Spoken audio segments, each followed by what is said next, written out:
Eu não tinha colocado para... Não tinha colocado para gravar. Tudo bem. Ótimo. Não tem problema não. Agora tá gravando. A glândula pineal, tá? Também conhecida aí como epífise cerebral, tá? Ela tem um formato oval atrás do tálamo, então ela está bem protegida aqui atrás dessa parte do cérebro. Ela secreta melatonina, tá? Que é considerado aí vulgarmente chamado de hormônio do sono, tá? Em alguns países da Europa e nos Estados Unidos, o pessoal vende melatonina na farmácia como remédio de dormir, tá? Mas nem sempre funciona, tá? É uma coisa que ainda a ciência não conseguiu confirmar se realmente melatonina sintética faz as pessoas dormirem, tá? Mas essa secreção de melatonina é importante porque ela vai controlar o nosso sono e o nosso período de vigília, né? E uma função, uma questão muito importante que influencia a glândula pineal é a questão da presença da luminosidade e da escuridão, tá? Então, a glândula pineal, ela precisa, né, para liberar a melatonina de uma quantidade correta, que nós humanos e animais, né, mamíferos em geral aí, temos, né, períodos de luz e de escuridão, tá? Então, a glândula pineal, ela vai controlar o que a gente chama de ritmo circadiano, que é esse ritmo que a gente estabeleceu aí de 24 horas, né? Da 0 hora, né, até a outra 0 hora, tá? E existe vários estudos, né, que discutem, né, que as pessoas que fazem trabalho noturno apresentam problemas na secreção de melatonina, porque a pessoa trabalha de plantão, por exemplo, que trabalha 24 horas, 36 horas direto, as pessoas não dormem, né? Igual o pessoal que trabalha no hospital, por exemplo, que faz plantão, o pessoal não dorme, ou dorme muito pouco. E isso acaba afetando, causando distúrbios no sono, porque as pessoas não ficaram tempo suficiente no escuro para produzirem melatonina. Então, por isso que a gente sente sono, por exemplo, quando escurece, né? Ou quando um dia, por exemplo, dia de inverno ou dia de chuva, que está o dia todo escuro, que tem gente que às vezes sente vontade de ficar deitado o dia inteiro vendo série, né? É porque o olho não está tendo, né? Não tá tendo contato com luz o suficiente, então a gente sente sono quando está muito escuro, tá? Então por isso que a gente sente sono no cinema, porque tá tudo escuro, né? E frio, então a gente sente sono, porque a nossa... Não, mas aí vai depender do filme, né, Vai professora, depender do também. filme, do seu estado de cansaço, tá? Mas um dia frio, né? Um dia quando tá frio mais e nublado, a gente não sente tanta disposição para fazer as coisas, tá? Justamente porque não tem a luz do sol aí o suficiente, né? Pra gente ficar super disperso, tá? Por exemplo, países que as pessoas, por exemplo, por exemplo, Finlândia, Noruega, lá nos países escandinavos, as pessoas, por exemplo, passam 6 meses do ano totalmente no escuro, tá? E 6 meses totalmente na claridade. Então, as pessoas lá para dormir, por exemplo, a hora que chega a hora de dormir, 10 da noite, as pessoas precisam fechar a casa toda, deixar tudo escuro para elas conseguirem dormir, tá? Quando as 24 horas de sol. Quando as 24 horas de escuridão, o pessoal costuma usar dentro de casa umas lâmpadas de infravermelho, para as pessoas poderem ter vontade de trabalhar, de fazer as coisas e não ficarem doentes, tá? Tudo bem, gente? Entendido aí? Então, a glândula pineal, a principal hormônio é a melatonina, que vai controlar essa questão do sono e da vigília, tá? E a gente precisa de períodos de luz e de escuridão para que ela funcione bem. Então, aquela história da gente ficar lá no celular a noite toda não faz bem não só para a nossa vista, mas também para a produção de melatonina pela nossa glândula pineal, tá? A luz da televisão, a luz do computador, a luz do celular, ela faz a glândula pineal trabalhar e entender que ainda é dia. Então, eu não vou deixar você dormir, tá? Porque ainda é dia, tá? Ela não está vendo que você está vendo televisão, né? Mas ela está vendo que tem luz. Ela está observando isso que tem luz. Então, eu preciso continuar fazendo a pessoa ficar em alerta, tá? Então, a glândula pineal, ela tá essa bolotinha aqui, ó, essa bolinha, tá? Que tá bem protegida, por isso que é um total fake news a história lá do termômetro, tá? Ela tá bem protegida, ela é essa bolotinha aqui, tá? Ela não tá na frente da cabeça, né, gente? Ela tá aqui na parte posterior, tá? Isso aqui é um cérebro de verdade, tá? Isso aqui é foto de laboratório de anatomia, tá? E ela é essa bolinha aqui, ó. Então, é essa bolinha aqui que controla o nosso sono, tá? O nosso despertar e o nosso sono, tá? Então, ela tá bem protegida, ó. Tem toda a parte aqui do cérebro e a parte do cerebelo, tá? Tudo bem, gente? Sim? Uhum. Os hormônios do sistema digestório, né? Que são aí a gastrina, que vai produzir o suco gástrico, né? Que vai ser o hormônio que compõe o suco gástrico. Então, é um hormônio aí que trabalha num pH baixo, né? Num pH ácido. O pâncreas, tá? Vai produzir aí, além da insulina e do glucagon, também a questão da secretina, que entra no suco pancreático, e o fígado com a vesícula biliar, né? A vesícula biliar ela só libera, tá? A bile e a colecistocinina, que vai fazer aí uma série de funções para nossa digestão, tá? A gastrina vai atuar na questão do pH ácido, tá? Ajudando aí na digestão. Já a secretina e colecistocinina vão ser hormônios que vão diminuir essa acidez desse bolo alimentar que vem do estômago para o intestino, tá? São hormônios importantes. Algumas pessoas apresentam disfunções desses hormônios, então elas precisam tomar remedinhos ou tomar remédios que propiciem a fabricação disso ou realmente esses hormônios, tá? Para que a digestão ocorra de forma correta, tá? Então, o nosso corpo é bem complexo, né? O corpo dos seres vivos é bem complexo, principalmente dos vertebrados em geral, mas dos mamíferos é o corpo mais complexo, né? Então a gente tem todos esses sistemas e ainda o sistema endócrino que vai aí liberar uma série de hormônios que controla outros sistemas. Então a gente vê aí que hormônios que vão controlar diretamente a digestão, tá? A questão da retroalimentação é importante quando a gente fala de hormônios. Por quê, gente? Quando a gente fala de sistema endócrino de hormônios. A gente viu lá na glândula da hipófise, né, que ela é chamada também de glândula mãe ou de glândula mestre, né, de glândula mestra. E o que acontece? A glândula, ela não pode, né, ela não deve ficar aí produzindo hormônios o tempo todo jogando na corrente sanguínea. Então, ela precisa de um controle, tá? De um limite aí, tipo, chegou lá, encheu a caixa d'água, parou de entrar água, né? Como se fosse uma boia da caixa d'água. Então, parou, diminuiu a boia, entra água de novo. Então, os hormônios, eles funcionam também assim, né? Então, ele precisa ter chegou num nível, eu não preciso mais produzir aquele hormônio, eu não produzo mais aquele hormônio hoje, vamos colocar assim, tá? E a gente sabe que algumas glândulas vão controlar a secreção e a produção de outras glândulas, né? Então, como, por exemplo, aqui nessa figura, né? Então, a glândula 1, ela vai secretar o hormônio 1, tá? Para estimular a glândula 2. Então, por exemplo, a hipófise produz lá um hormônio 1, que vai estimular a glândula 2, que é a tireoide, a secretar o hormônio da tireoide, né? Um hormônio que é produzido pela tireoide.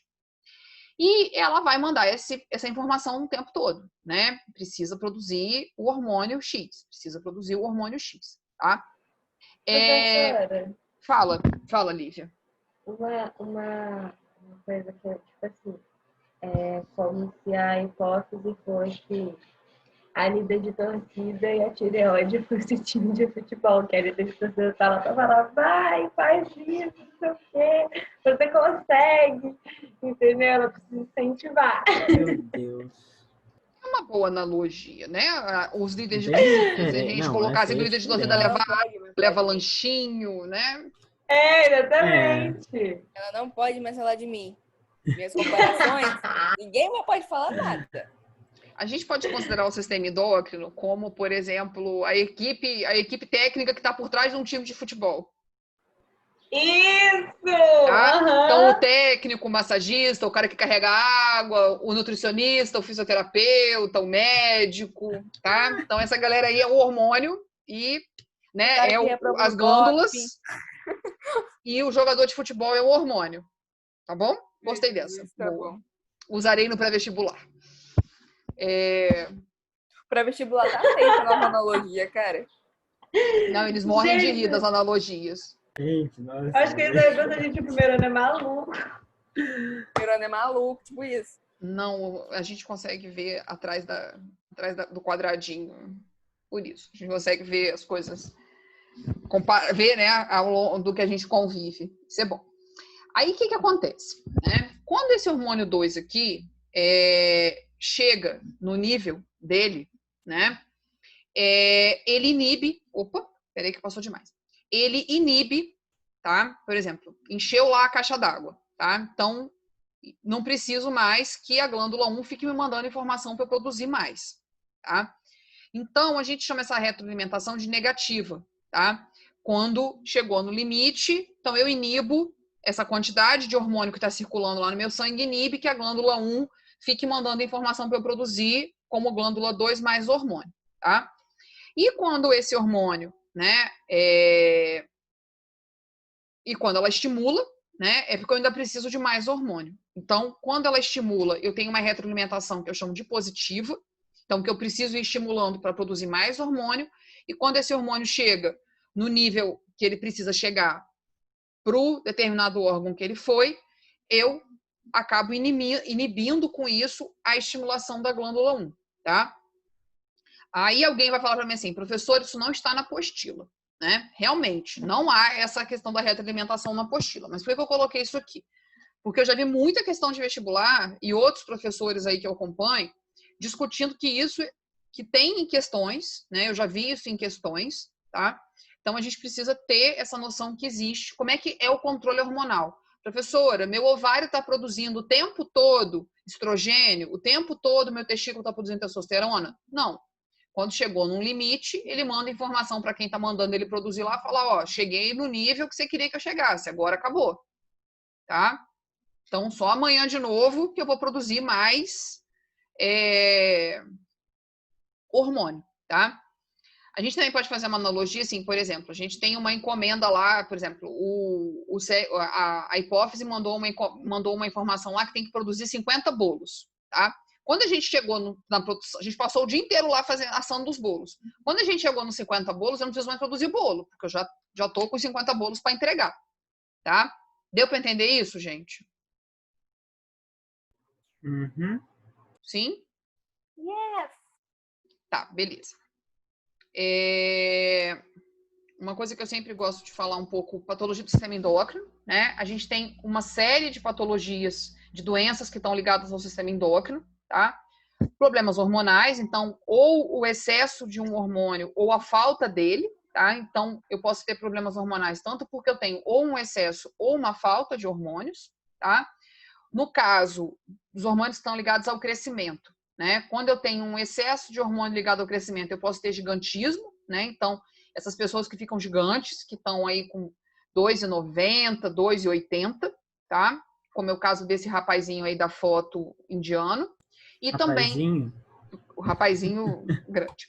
E problemas de nanismo, né? Então, as pessoas também que sofrem de nanismo, que são, né, os anões lá da Branca de Neve, elas também tiveram problemas hormonais. Ninguém mais é a Branca de Neve, né, gente? Infância não tem mais Mas se Branca você de Neve. falar, a Ai, gente professora, lembra, eu né, vejo, professor? sim. Nossa, Não, eu vejo. eu não vejo mais ver porque eu assim eu gosto não da vejo Ariel. também não, entendeu? Pois Não é, vejo, porque não. os Eu contos da vejo mais Disney algo foram nesse estilo, evoluindo, mas... aí o povo não gosta mais da Branca de Neve. Agora é a Todo mundo Moana, gosta. a Não. Frozen, Ai, né? professora, eu amo Ela é Branca de legal, só Neve. que... Eu Menina, amo todos os filmes da todinha. Disney. Eu fazia minha Ai, mãe assistir comigo todos os dias. Ai, meu Deus, que medo. que poder. Que Então, medo. nanismo e Ai, meu Deus. gigantismo é causado por problemas hormonais, tá? A questão do hiper e do hipotiroidismo, que muitas pessoas sofrem, também são problemas hormonais. O hiper é quando a tireoide produz muitos hormônios, né? Tá na produção máxima dela. E o hipertiroidismo, a pessoa comumente é muito agitada, né? E, tipo, a pessoa come 1 quilo de churrasco e não engorda 1 grama. Tá? Então, essas pessoas, nem todo mundo sofre de hipertiroidismo, tá, gente? Quem come, quem é magro de ruim, tá? Mas isso causa problemas, porque você está produzindo hormônio demais, então isso pode causar problemas no corpo ao longo do tempo. E o hipotireoidismo é quando a gente não produz os hormônios da tireoide ou o suficiente, tá? E a pessoa, às vezes, ela engorda com... Um dos sintomas é engordar com facilidade, a pessoa tem muito cansaço, tá? Então, a tireoide é um órgão do sistema endócrino. É o caso daquela atriz que fez a Alison em PLL. Ela tinha uma desregulação hormonal que fazia ela fez ela engordar muito em um curto período de tempo. Sim. Eu lembro que teve muita crítica sobre isso, tadinha. É um problema. A tireoide, né, é um órgão do sistema endócrino que a gente precisa sempre fazer avaliação, né? Porque ela também afeta a questão do crescimento, tá? Então, quando a gente é adolescente, o pessoal, às vezes, aí que... Eu tinha um amigo na escola que os pais eram altos e ele era pequenininho, né? Eu tenho um problema de Você tem tireoide. problema, Letícia? Aham, que eu engordo muito fácil por isso. Sim. Você toma algum remédio, Letícia? Sim. Você toma Puran? Aquele Puran? Aham, Puran T4 150. Só que Sim. eu vou ter que aumentar. Comumente a pessoa precisa ir aumentando a medicação ao longo do tempo, porque a tireoide ela vai, né, perdendo. Quando a pessoa tem hipotireoidismo, ela vai perdendo mesmo a função dela ao longo do tempo. Oi, Isaac? A minha avó também tem isso, Sim. só que dela ela emagrece muito. Ela tem o hipertireoidismo. Uhum. Isso pode causar problemas nutricionais, osteoporose, uma série de coisas também. A questão do Sim. bócio, que é um outro problema também ligado ao sistema endócrino, né? Que é quando É por falta de iodo, né? Não. é a falta de iodo. Mas a tireoide ela acaba crescendo porque a pessoa não tem o iodo, não come o iodo, né? E acaba a glândula produzindo muito hormônio, tá? Hoje o bócio no Brasil é praticamente bem raro, porque existe uma legislação federal já há muitos anos da obrigatoriedade de iodar o sal. Oi, Bruna. Eu tenho uma amiga minha que ela tem bócio. Eu lembro, eu não sei por quê, porque, tipo assim, de acordo com essa lei que você vai falar agora, o iodo, ele é incluído no sal de cozinha, não é? Sim, ele é incluído no sal de cozinha. Eu não entendi, mas ela sempre teve. Ela tratava e não dava jeito. É uma coisa muito louca. Tem algumas pessoas que realmente têm, né, só o sal de cozinha não vai resolver, tá? Mas, antigamente, isso era muito comum as pessoas terem bócio, principalmente no interior do Brasil, né, onde não tem mar, porque iodo a gente consegue, quando a gente estudou lá compostos orgânicos e inorgânicos, né, vamos ver se alguém lembra, ninguém lembra. Iodo a gente encontrava em qual comida, gente? Frutos do mar. Nos frutos do mar. Então, quem tem acesso a peixe, fruto do mar, mesmo não tendo iodo no sal, conseguia suprir. Mas quem morava né, lá num seringal no Acre, né, longe do mar, tinha bócio. Né? O pessoal lá da Caatinga, lá do meio da Caatinga do Nordeste, né, o pessoal que morava lá em Xique-Xique, tinha bócio porque era muito raro ter contato com o mar, né? Então, a questão do sal iodado, essa obrigatoriedade do sal iodado ajudou a combater, a diminuir os casos de bócio no Brasil, tá? Alguns países, por exemplo, como na Colômbia, que o sal não é do mar, né? O sal é de mina, tá? O sal é depósito antigo, como aquele sal do Himalaia, são sais que não têm iodo, tá? Então, por isso que essa moda, às vezes, de consumir, por exemplo, sal do Himalaia, sal rosa, sal não sei o que lá, aquele sal não é iodado originalmente. Eu acho que hoje eu já vi no mercado alguma coisa que eles estão colocando iodo naquele sal, tá? Mas a falta de consumir sal com iodo e de consumir frutos de coisas alimentos que têm iodo podem causar bócio, tá? O ovário policístico é um outro questão aí que também está ligado ao sistema endócrino. Oi, Bruna? Ovário policístico é endometriose? Não, o ovário policístico é quando o ovário produz ele produz cistos, na verdade, tá? E não deixa a pessoa ovular. Você acaba ele não produz óvulos, ele produz uma coisa que parece com um óvulo, mas não é um óvulo, tá? Comumente, sintoma de ovário policístico, a gente fica sem menstruar, né? Algumas pessoas ficam sem menstruar, outras engordam, outras emagrecem muito, e as meninas costumam ter espinhas, né? Acne. Principalmente aqui, queixo, nariz e testa, tá? Não é aquela acne da bochecha, comumente, tá? Mas pode ter gente que tem ovário policístico que tem acne de bochecha, tá? Acne aqui nas bochechas, tá? O ovário policístico, ele causa, se ele não for tratado, tá? Ele pode causar infertilidade, tá? E ele pode causar problemas também de diabetes na idade adulta. Oi. Mas o ovário policístico, ele não impede de engravidar. É aquele lá que tem que tomar aquela injeçãozinha quando tá grávida, não é? Quando a mulher tá grávida. Não, aquele é da trombose. A injeção da gravidez é da trombose. O ovário policístico também impede a questão. Como ele impede a ovulação, ele impede a reprodução. Tá? Então, por exemplo, pessoas com dor de ovário policístico para ter um filho precisam fazer tratamento hormonal para conseguir produzir um óvulo para que ela engravide. Sim, entendi. A Meredith, de Grey's Anatomy, ela tem um negócio que chama útero hostil. Falava isso aí, lá no negócio. Aí, ela tinha que ficar tomando um monte de injeçãozinha antes dela engravidar. Uhum. Porque ela falava, porque tá perto do óvulo cair, alguma coisa assim. Aí ela tinha que ficar tomando um monte de injeçãozinha todos os dias para ela poder conseguir ter um filho. Não, o ovário policístico é no ovário, não é no útero, tá? O problema da Meredith lá é no útero, tá? Comumente, eu conheço muito adolescente, eu tive ovário policístico, tá? E eu conheço muitos adolescentes que têm ovário policístico, tá? E é uma coisa que precisa ser tratada, tá? Porque prejudica a questão, né? Pode causar infertilidade e também pode evoluir na vida adulta para uma diabetes, tá? Existe um controle aí da questão dos estrógenos com o pâncreas, tá? Então, é um tratamento que a gente precisa fazer dosagem hormonal e ultrassonografia para ver como é que o ovário tá? Hoje, depois de uns 10 anos de tratamento, eu não tenho mais os cistos no ovário, tá? E os sintomas sumiram, tá? Um pouco, né? Eu não tenho mais acne, eu não sou mais um macaquinho, né? Porque eu ficava toda cheia de pelo. Um outro sintoma também do ovário policístico aí é ficar igual um macaco, né? A gente fica cheio de pelos no rosto, principalmente no rosto, né? Fica aquela coisa de quase uma barba. As meninas têm quase uma barba, tá? Se alguém aí da sala tiver esse sintoma, gente, pede pra mãe te levar no médico, tá? A professora fala isso. A gente teve uma professora que ela tinha. Porque a professora sofreu com isso até os 20 anos sem saber que era ovário policístico. Você imagina uma pessoa dos 13 aos 20 sofrendo com isso sem saber que é isso. Meu Deus. Tá? Então, assim, toda aluna adolescente eu recomendo. Se você tem acne nessa região da zona T, né? Aqui. Se você engorda com facilidade, se você tem esses pelos, né? Faz depilação e daqui a 10 dias tá igual um macaquinho de novo. A questão de muita enxaqueca quando a gente está ou no período pré-menstrual ou no período menstrual, se a menstruação atrasa, né, e falha algum mês, tá?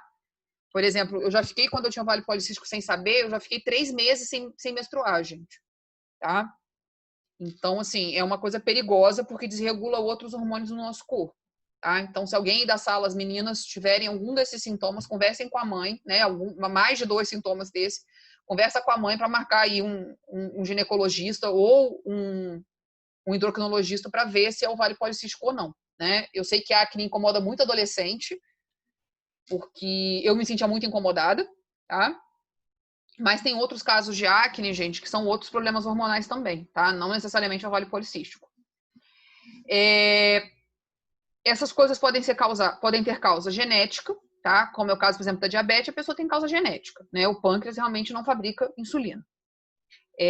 Contaminação por metal pesado também pode causar distúrbio no sistema endócrino, tá? Até porque a gente sabe que metal pesado se liga, quando a gente estudou lá outras coisas aí dos sistemas, se liga a lipídios, né? Então, metal pesado como zinco, cádmio, chumbo, pode se ligar a hormônios que são de origem lipídica e acabar causando problemas também, tá? A alimentação também influencia no sistema endócrino, tá? Então, se eu como sanduíche com Coca-Cola todos os dias, meu sistema endócrino está fabricando muitos hormônios para controlar esse monte de comida lixo que eu como, né? De comidinha que não é para a gente comer todos os dias, tá? E tem outras causas aí que podem causar problemas no sistema endócrino, mas a maioria delas são genéticas, tá? A gente já nasceu com isso. Algumas coisas a gente consegue controlar por remédios, por exercícios, né? Como é o caso do ovário policístico, controlar a alimentação e exercício físico é fundamental para fazer os ovários melhorarem a produção de estrógeno e de outros hormônios que estão envolvidos, tá? E tomar cuidado com essa questão de contaminação de metal pesado e radioatividade, porque são coisas que mudam, né? Modificam aí as nossas células, tá? Tudo bem, gente, até aqui? Sim? Tudo sim. Tudo bem. Semana que vem, a gente vai ver as outras glândulas mais detalhadamente, tá? Então, a gente vai ver semana que vem mais detalhadamente. Hoje a gente viu a hipófise e a glândula pineal. Semana que vem a gente vai ver a tireoide, todas as outras glândulas mais detalhadamente, tá? No final aqui da apresentação, tem algumas perguntas, tá? Alguns exercícios sobre alguns hormônios, tá? Eu vou deixar para vocês fazerem em casa, tá? Estudarem depois. Tem as respostas na apresentação, tá? E eu vou mandar a lista de todos os hormônios que cada órgão produz. Vou postar lá na escola web, tá? E semana que vem a gente vê glândula tireoide e os ovários, o testículo, tudo que cada um produz detalhadamente, tá?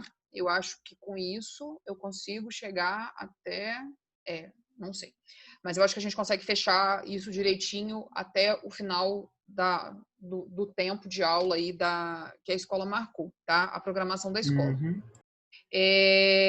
Eu vou fazer a lista de exercícios que eu acho que o Isaac me pediu semana passada, ou foi a Lívia, não sei, para as próximas provas. Sim, verdade. Sim? Eu vou fazer uma lista para a prova trimestral, tá?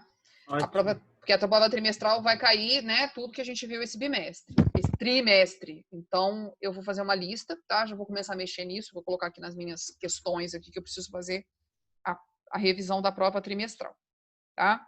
Gente, alguma questão, alguma dúvida sobre algum assunto hoje abordado na aula?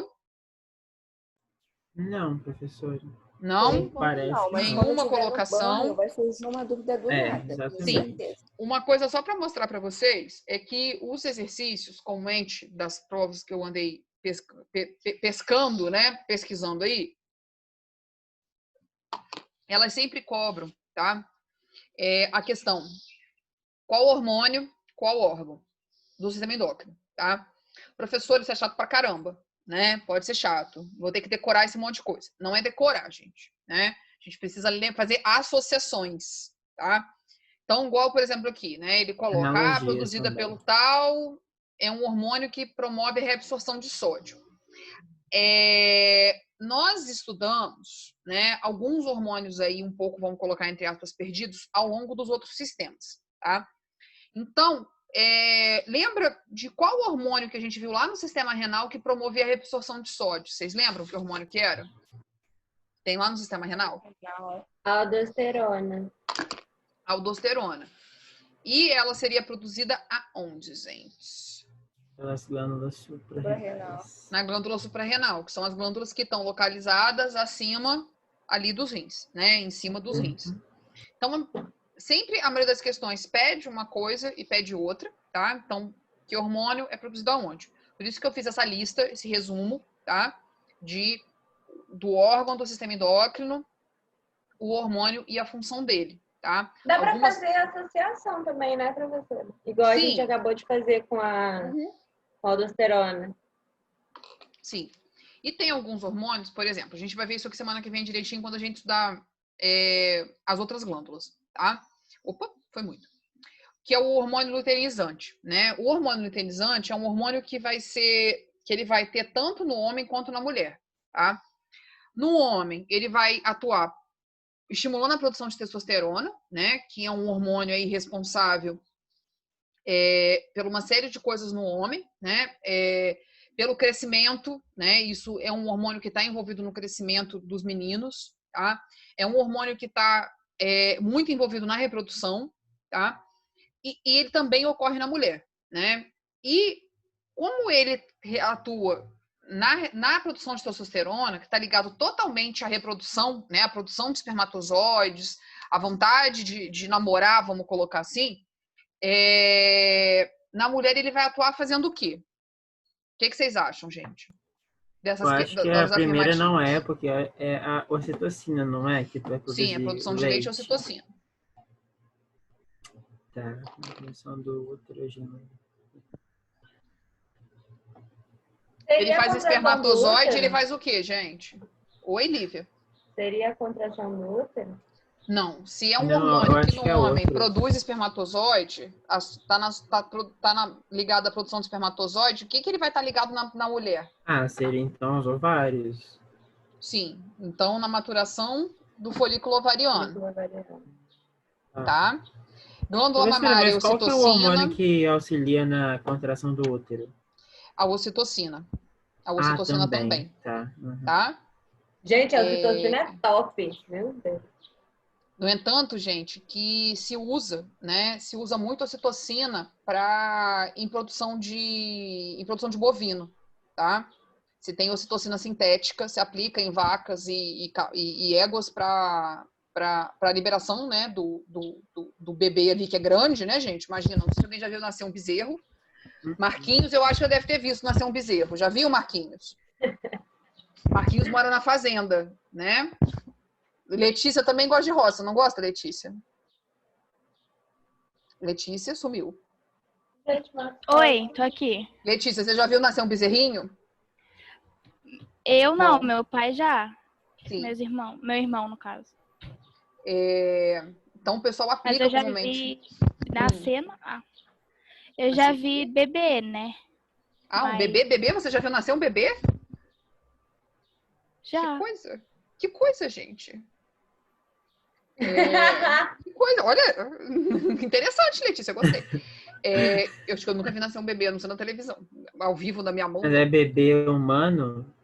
Quem já teve cachorrinho em casa, né, gente? Então, assim, por exemplo, lá, né? Eu não, né? Na fazenda, normalmente a gente usa ocitocina para favorecer parto. Quando tá muito agarrado lá os bezerros ou os potrinhos, o pessoal comumente usa ocitocina. Quem da sala se interessar por medicina veterinária vai estudar bastante essas questões de medicamentos para animais, tá? São os mesmos medicamentos que usam para humanos, tá? O que vocês estão rindo, gente?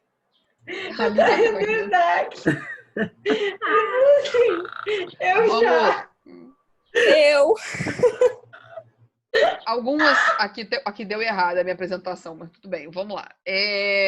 Sempre as questões a gente está vendo, que pergunta, né, a questão de quem é liberado e qual é a função do hormônio, tá? Aqui também.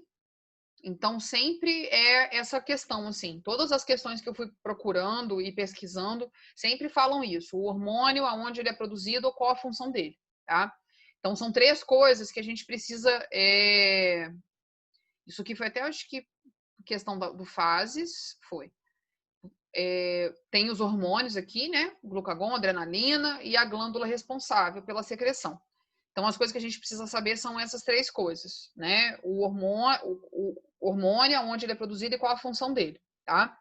Então, é basicamente isso que a gente precisa saber quando a gente fala de sistema endócrino, tá?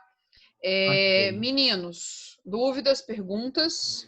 Essa aula foi perfeita. Tá tudo bom? Então tá bom. Olha, eu consegui terminar ainda faltando 2 minutos para a sessão acabar. Que lindo! Milagre, gente! Né, milagre, porque assim. Sempre é aquele atropelo, né? É raro quando não tem atropelo nessa aula. Tá? A gente tá chegando no final do ano, a gente tá aprendendo. É que eu tô quieta, é por isso que eu não Bruna hoje tá quieta, porque ela tá entendendo, ela ficou feliz que ela ficou com nota boa na S. Pois é. Então, meninos e meninas do meu coração, é isso. Tá? Eu espero que ano que vem a gente esteja no VEST presencialmente. Professora também. Amém. Eu sinto até falta de sair 1h30 da escola com fome. Eu também. Eu sinto falta da comida do Bendito. Verdade. Eu sinto falta da comida do não lembro que é Bendito, mas... Eu nunca almocei no Bendito, gente. Sim. Nossa, a professora lá é bom, é bom.